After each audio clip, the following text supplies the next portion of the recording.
యేసుక్రీస్తు మనల్ని కాపాడుకోవడానికి అన్ని వదులుకున్న కదా. ప్రేమతో నిండిన దేవుని కుమారుడు యేసుక్రీస్తు మనల్ని రక్షించడానికి భూమికి వచ్చారు. ఆయన అనారోగ్యంగా ఉన్నవారిని స్వస్థపరిచారు, బాధలో ఉన్నవారిని ఆదరించారు, అందరికీ ప్రేమ చూపించారు. ఒకరోజు ఆయన యెరూషలేము పట్టణంలోకి వచ్చారు.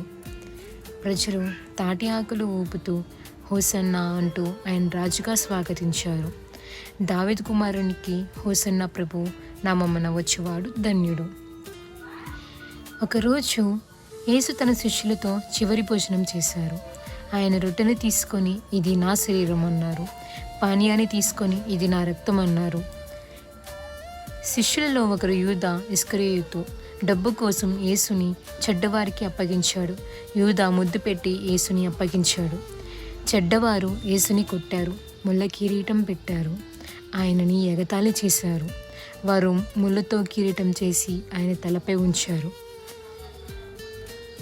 సిలువపైన యేసు సిలువపై వేయించారు.